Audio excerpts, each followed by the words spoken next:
के गुंडों को करती सपोर्ट है। 27 में देना हमें बसपा को वोट है। पहना है सबसे न्यारी, अब है बसपा की बारी। लहना है सबसे न्यारी, अब है बसपा की बारी। यूपी की फिर से सीएम बनेंगी बहन मायावती।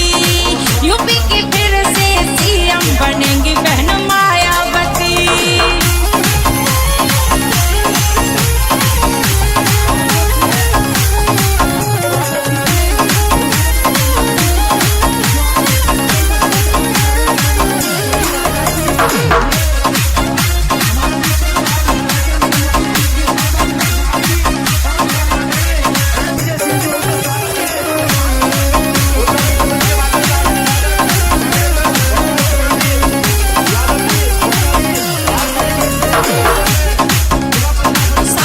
किसानों के हित में चलाएंगे, बेरोजगारों को नौकरी दिलाएंगे।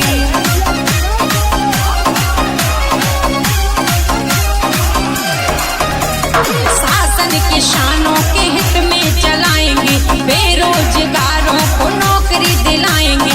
सर्व समाज से कमली का कहना, ना जुल्म हमको दबंगों का सहना। हाथी की करो सवारी, अब है बसपा की बारी। हाथी की करो सवारी, अब है बसपा की बारी। यूपी की फिर से सीएम बनेंगी बहन मायावती। यूपी की फिर से सीएम बनेंगी बहन मायावती। कर लो मिलके तैयारी, अब है बसपा की बारी। कर लो मिलके तैयारी, अब है बसपा की बारी। यूपी की फिर से सीएम बनेंगी बहन मायावती। यूपी की फिर से सीएम बनेंगी बहन मायावती। यूपी की फिर से सीएम बनेंगी बहन मायावती।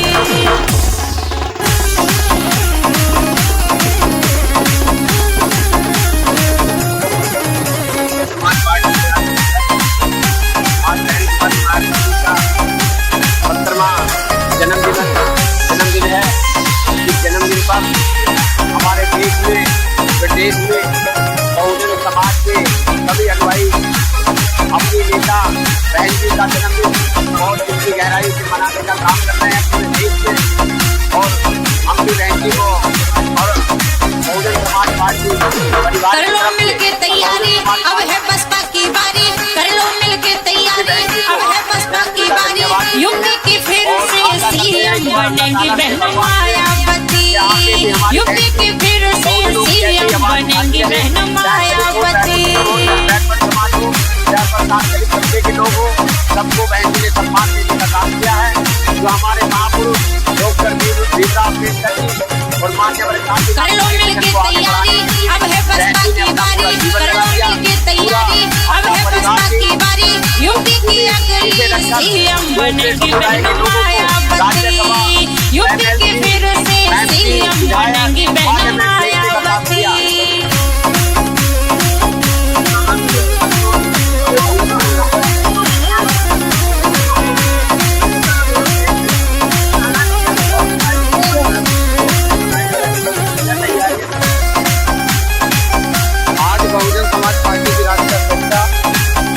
सामाजिक परिवर्तन की महानायिका और उत्तर प्रदेश की 4 बार रही मुख्यमंत्री आदरणीय धन्यवाद जी का यूपी की जनता बड़ी ही परेशान है, महंगाई लेती गरीबों की जान है। और बहुजन समाज पार्टी का सैलाब आज आप लोगों ने भी देखा, मीडिया की बंदियां बड़ी संख्या में उपस्थित है। यूपी की जनता बड़ी ही परेशान है, महंगाई लेती गरीबों की जान है। बीजेपी गुंडों को करती सपोर्ट है। 27 में देना हमें बसपा को वोट है। पहना है सबसे न्यारी, अब है बसपा की बारी। लहना है सबसे न्यारी, अब है बसपा की बारी। यूपी की फिर से सीएम बनेंगी बहन मायावती। यूपी की फिर से सीएम बनेंगी बहन मायावती।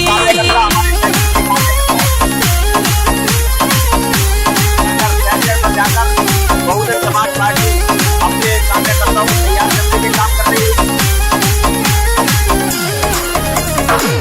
पूरी तरीके से बहुजन समाज पार्टी के बहन जी के आदेश पर चाहे जिला पंचायत हो, चाहे निर्दानी हो, और चाहे आने वाला 27 का चुनाव हो,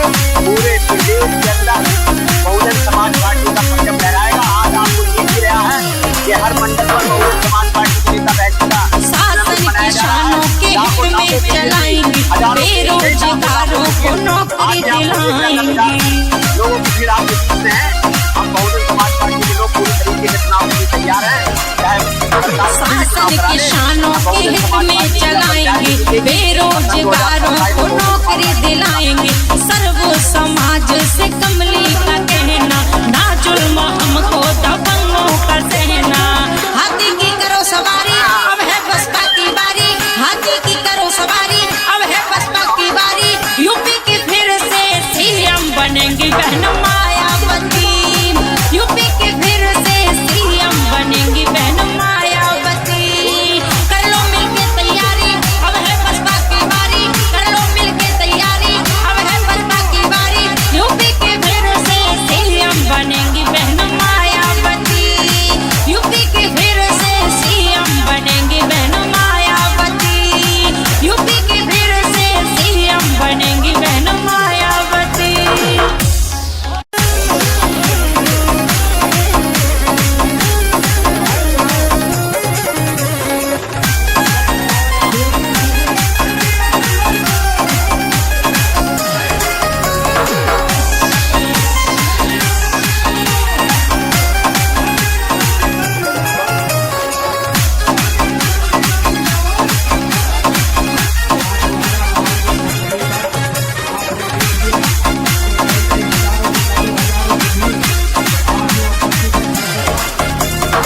कर लो मिलके तैयारी, अब है बसपा की बारी। कर लो मिलके तैयारी, अब है बसपा की बारी। यूपी की फिर से सीएम बनेंगी बहन मायावती। यूपी की फिर से सीएम बनेंगी बहन मायावती।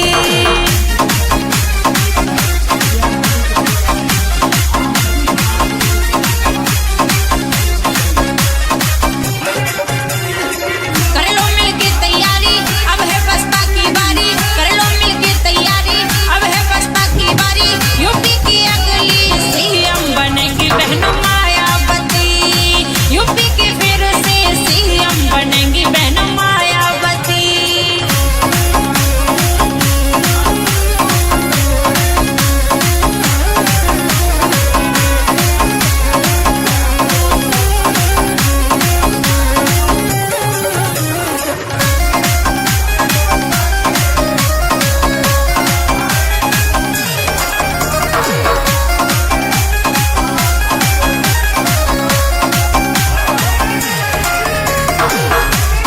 यूपी की जनता बड़ी ही परेशान है, महंगाई लेती गरीबों की जान है।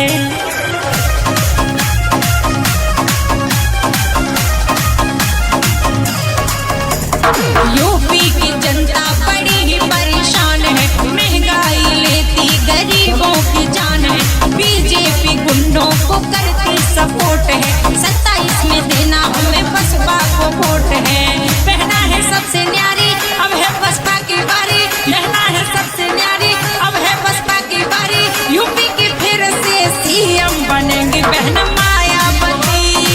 यूपी की फिर से सीएम बनेंगी बहन मायावती।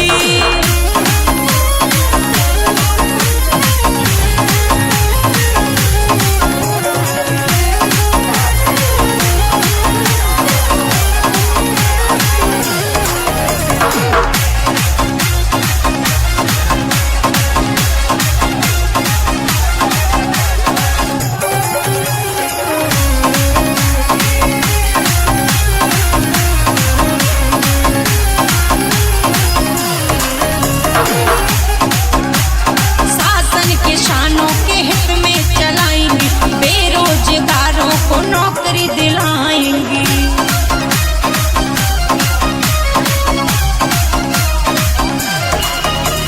शासन किसानों के हित में चलाएंगे, बेरोजगारों को नौकरी दिलाएंगे।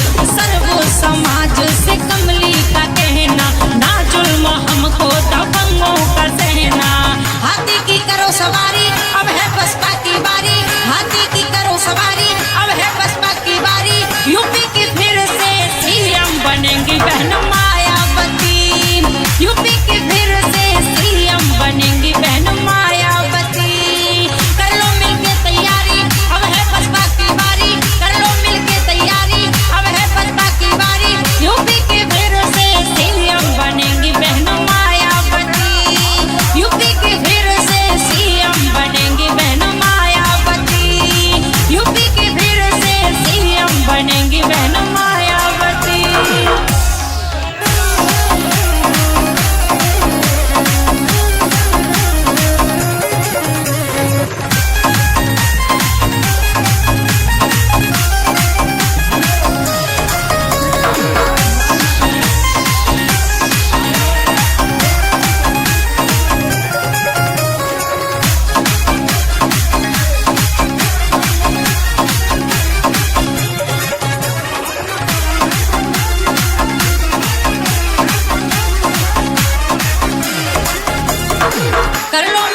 तैयारी, अब है बसपा की बारी, कर लो मिलके तैयारी, अब है बसपा की बारी, यूपी की फिर से सीएम बनेंगी बहन मायावती, यूपी की फिर से सीएम बनेंगी बहन मायावती।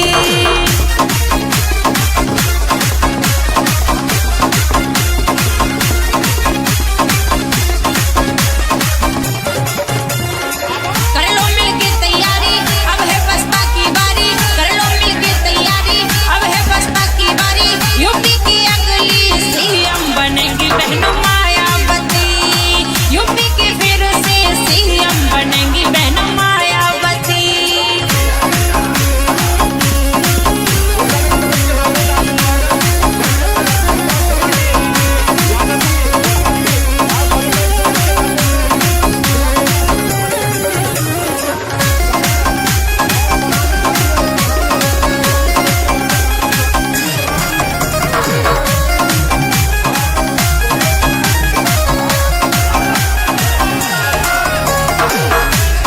यूपी की जनता बड़ी ही परेशान है, महंगाई लेती गरीबों की जान है।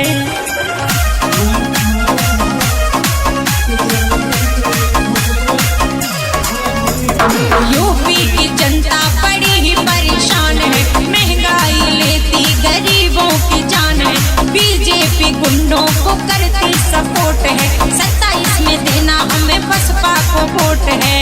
पहना है सबसे न्यारी, अब है बसपा की बारी, लहना है सबसे न्यारी, अब है बसपा की बारी, यूपी की फिर से सीएम बनेंगी बहन मायावती, यूपी की फिर से सीएम बनेंगी बहन मायावती।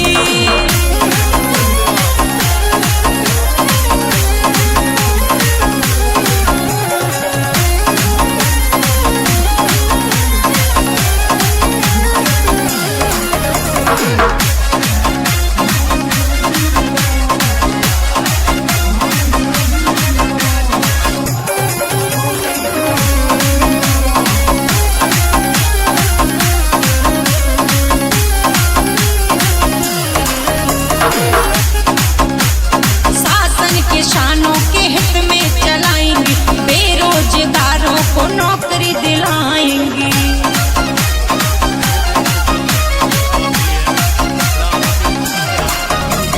शासन किसानों के हित में चलाएंगे, बेरोजगारों को नौकरी दिलाएंगे। सर्व समाज से कमली का कहना, ना जुल्म हमको दबंगों का सहना। हाथी की करो सवारी, अब है बसपा की बारी, हाथी की करो सवारी,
बीजेपी गुंडों को करती सपोर्ट है। 27 में देना हमें बसपा को वोट है। पहना है सबसे न्यारी, अब है बसपा की बारी। पहना है सबसे न्यारी, अब है बसपा की बारी। यूपी की फिर से सीएम बनेंगी बहन मायावती। यूपी की फिर से सीएम बनेंगी बहन मायावती।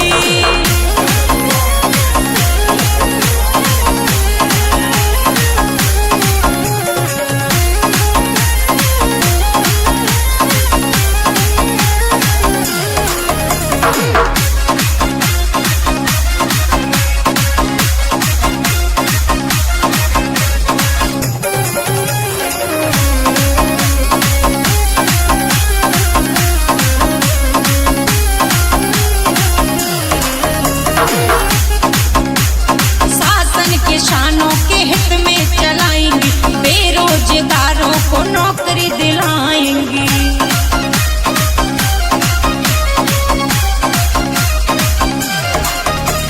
शासन किसानों के हित में चलाएंगे, बेरोजगारों को नौकरी दिलाएंगे। सर्व समाज से कमली का कहना, ना जुल्म हमको दबंगों का सहना। हाथी की करो सवारी, अब है बसपा की बारी। हाथी की करो सवारी, अब है बसपा की बारी। यूपी की फिर से सीएम बनेंगी बहन मायावती। यूपी की फिर से सीएम बनेंगी बहन मायावती। कर लो मिलके तैयारी, अब है बसपा की बारी। कर लो मिलके तैयारी, अब है बसपा की बारी। यूपी की फिर से सीएम बनेंगी बहन मायावती। यूपी की फिर से सीएम बनेंगी बहन मायावती। यूपी की फिर से सीएम बनेंगी बहन मायावती।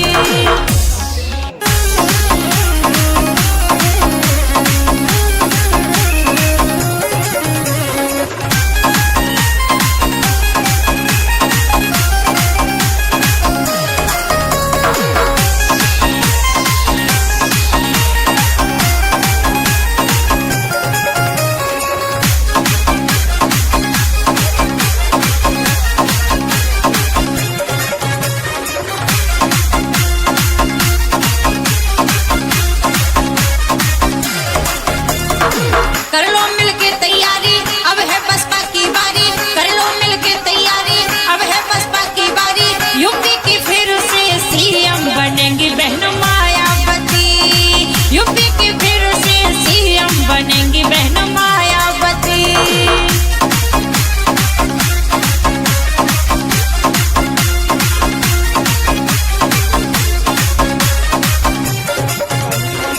कर लो मिलके तैयारी, अब है बसपा की बारी। कर लो मिलके तैयारी, अब है बसपा की बारी।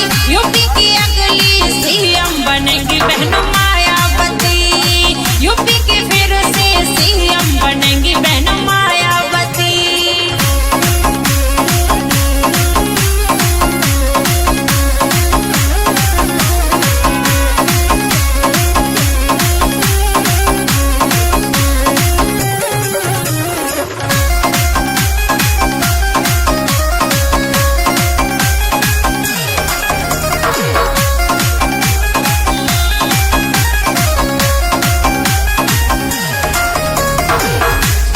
यूपी की जनता बड़ी ही परेशान है, महंगाई लेती गरीबों की जान है।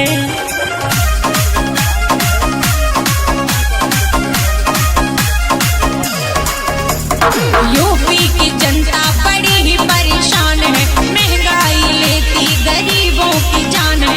बीजेपी गुंडों को करती सपोर्ट है। 27 में देना हमें बसपा को वोट है।